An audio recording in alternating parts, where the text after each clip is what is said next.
merci de me recevoir. Vous êtes bien installé ici, hein?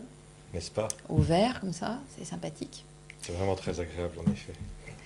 Bien, alors moi je voulais vous parler effectivement formation aujourd'hui et je voulais en savoir plus sur l'organisation ici même au printemps concernant votre équipe commerciale.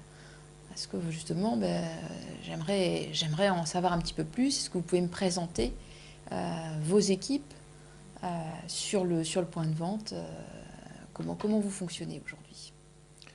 Alors nos équipes commerciales aujourd'hui au printemps à Lille et qui doivent répondre aussi aux besoins d'une clientèle particulière. Donc 445 pour l'ensemble des rayons. En effet. Et donc vous, en tant que DRH, vous avez la responsabilité des décisions en termes de formation. Ah oui, absolument. Nous attachons beaucoup d'importance à la formation de nos collaborateurs et collaborateurs. Pour nous, la formation est effectivement un point très important dans le parcours du vendeur en général chez nous. Je comprends bien, effectivement.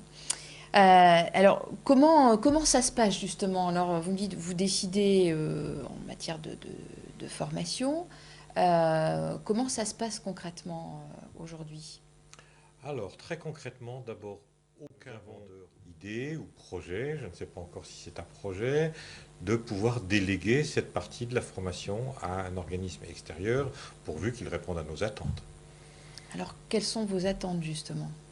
Alors, nos attentes seraient que cet organisme prenne en compte exactement ce qui les incite à choisir notre enseigne. Alors, quand allez-vous prendre une décision en matière de partenariat? Alors, la date n'est pas encore fixée. Mais à peu près D'ici la fin de l'année. d'ici fin d'année. Et comment allez-vous fonctionner alors dans le choix de ce partenariat? Alors, j'envisage de recevoir plusieurs sociétés, leur donner l'envie. Vous avez mis le doigt dessus. Bon, d'accord, je note effectivement. Alors, avant de vous parler de notre méthode, quel budget avez-vous défini alors pour cet appel d'offres? Alors, le budget n'est pas véritablement notre critère de choix. Bien, donc ça va faire Après, partie. le prix des prestations d'un organisme à l'autre ne va sans doute pas être très différent. Oui, mais bon, ça c'est, comme vous l'avez dit très justement tout à l'heure, c'est pas une dépense mais un investissement. Et ce que vous souhaitez, c'est intégrer au mieux vos nouveaux collaborateurs et faire en sorte qu'ils aient ces réflexes et cette bonne posture client.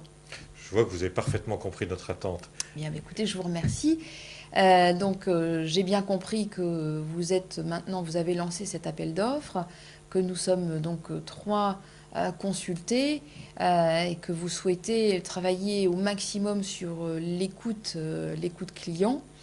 Ce que je vous propose, c'est qu'effectivement, on redéfinisse les contours de cette action de manière plus précise et que je vous présente la méthode C-Cookie, puisque effectivement, nous avons convenu de nous voir donc maintenant avec l'autre décideur, puisque vous avez souhaité faire intervenir le responsable des ventes ici sur place. Oui, bien entendu, il est également concerné et c'est une décision que nous prendrons ensemble. Parfait, écoutez, on peut donc démarrer notre réunion. Je vous remercie, Monsieur Bureau. Merci à vous. Merci.